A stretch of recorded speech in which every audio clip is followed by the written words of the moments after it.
Russia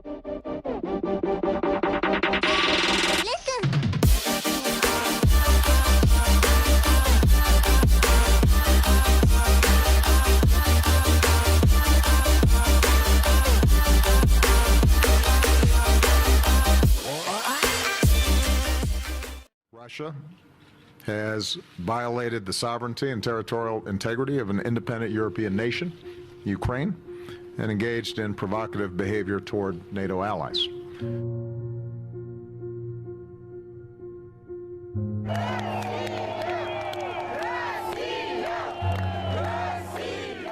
Crimeans voted overwhelmingly on Sunday to break away from Ukraine and join Russia in a referendum the West condemned as illegal. With half the ballots counted, 95.5% of Crimea residents voted to break away from Ukraine. We're moving forward with the most significant reinforcement of our collective defense anytime since the Cold War. The tangible sign of rising tensions between the West and Russia.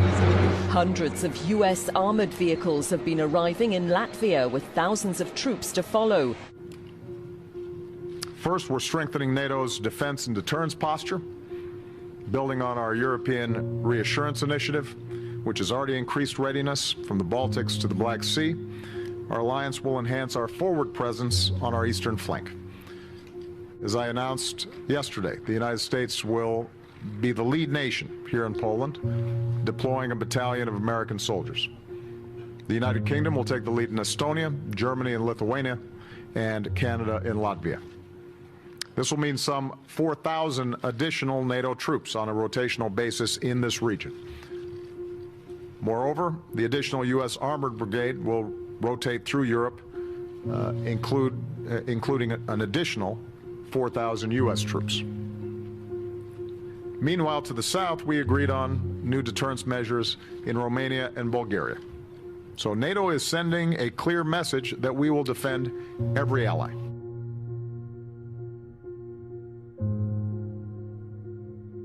Russia is not willing to be subservient to the US Vatican version of the New World Order.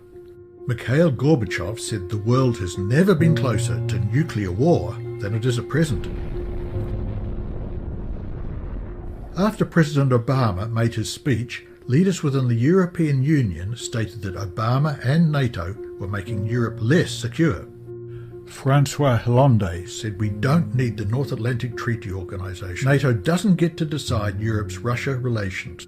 The leaders of the two major German political parties, both the Social Democrats and the Christian Democratic Party, said that NATO was warmongering. William Perry, the former head of the Pentagon in the mid-90s, said that NATO is threatening and trying to provoke atomic war in Europe. One of Russia's leading strategists said NATO wants to move bombers and atomic weapons right up to the border of Russia, and if NATO launches a nuclear strike, we only have a few seconds to retaliate.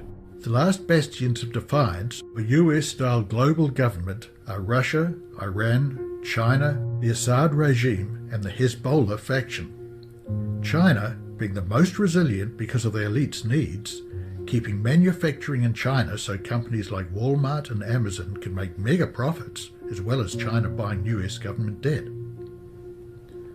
So the China-United States relationship is a complex and symbiotic one. Russia is dependent on oil sales, which make up 68% of exports, so sanctions on oil hit the Russian economy hard. George Soros has stated that Russia has only around 2 years of gold reserves, and when the gold runs out, that could potentially wreak havoc on Russia.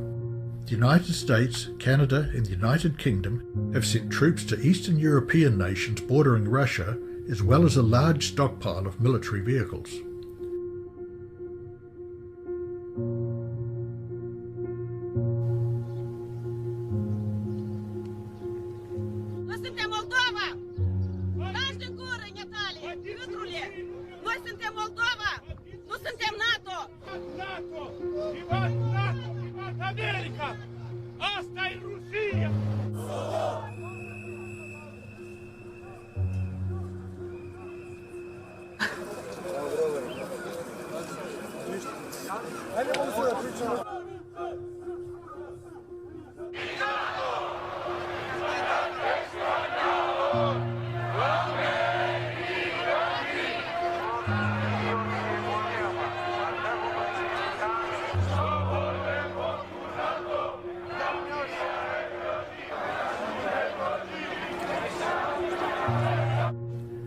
Seemingly, the US-NATO strategy was to deceive Russia into building a large contingent of ground forces to defend its borders at a huge cost to its already struggling economy with potentially crippling consequences. It is important to note that no nation in the world at this present time has a land army that could successfully invade another country because of the massive cost. However, Putin has been too clever to fall into that trap, but insists on the right to use nuclear weapons if attacked. Since NATO's plan has not worked, it is likely the US-NATO forces will create an incident on the Estonian-Russia border to draw Russia into a local conflict with minimal threat to Western Europe or the United States, similar to the 2008 George Bush proxy war in Georgia that Russia crushed very quickly. Bulgaria, Estonia, Latvia, Lithuania, Romania, Slovakia and Slovenia are members of NATO, with Serbia possibly to join. There have been reports that NATO has been pressuring those nations bordering Russia with threats such as economic and membership penalties imposed by the EU. Serbia is the latest nation to be bullied into joining NATO. Former NATO commander Philip Breedlove has been labelled a warmonger and has had to defend himself over leaked emails that showed him plotting to push President Obama to escalate tensions with Russia, revealed by hackers who broke into his email account and exposed Breedlove's plot to start World War III. The secretive Bilderberg group that is also connected to NATO has pushed for Hillary Clinton to be the next president. Hillary Clinton has made comments in the past that she is willing to use nuclear weapons on Iran, and has been described and attributed with a willingness to go to war that even surpasses the most aggressive neoconservative. There is also a covert religious war going on that is not at all publicised due to the mainstream media press focusing on national governments and organisations like NATO.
At the G20, there were smiles and handshakes, but little mincing of words. At a private meeting, Canada's Stephen Harper told Mr. Putin, "I guess I'll shake your hand, but I have only one thing to say to you. You need to get out of Ukraine." In his remarks Sunday, President Obama offered Mr. Putin a way back to better relations. My communications to him was no different than what I've said publicly, as well as what I've said to him privately over the course of this crisis in Ukraine. And that is, Russia has the opportunity to take a different path. While other leaders remained in Brisbane until after lunch Sunday, Mr. Putin was among the first to leave the gathering. Both the United States and the Vatican were historic enemies of Russia while it was the Soviet Union, and are still enemies today. The East-West schism of the Russian Orthodox Church and the Roman Catholic Church occurred in 1054. And since that time, both churches have been bitter opponents. In the early years of the Orthodox-Catholic dispute, both the Pope of the Catholic Church and the Patriarch of the Orthodox Church were calling each other the Antichrist. Maybe they both were right. The US-Vatican alliance helped bring down the Berlin Wall, which in turn further weakened the Soviet Union until its collapse in 1991. The US papal diplomatic relations were not only forged by the Roman Catholic infiltration of government agencies, but in familiarity when working together in a common goal to check the advance of communism, which is opposed to capitalism and religion. The US has not always had diplomatic relations with the Vatican because of opposing ideologies. The Vatican is historically totalitarian and is opposed to religious liberty. However, on January the 10th, 1984, the Vatican has achieved diplomatic relations with the United States. The contest between the Orthodox Church and the Roman Catholic Church has troubled those very same countries that the US-NATO coalition is sniping off one by one. There were tensions in Ukraine over the loyalty of the Ukrainian Orthodox Church who are loyal to Russia. And there are also tensions in other countries like Estonia and Serbia who are of the Orthodox faith. Serbia is deeply divided because of the carrots and sticks approach of the EU dangling the reward of EU membership if Serbia joins NATO.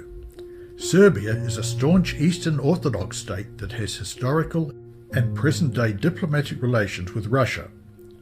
The annexation of Crimea is another controversy, with the Crimean population voting to be annexed by Russia, the majority of civilians in Crimea of the Russian Orthodox faith. The saga continues between the US-Vatican alliance versus the Orthodox Russian Federation. We would like to take a few minutes of your time to inform you about the United States government's plan to murder over 120 million citizens. We do not have enough time to let's see what his Secretary of State had to say after his actions killed over 500,000 children. We have heard that 500,000 children have died. I mean, that's more children than died in Hiroshima. And you know, is the price worth it? I think this is a very hard choice, but we think the price is worth it.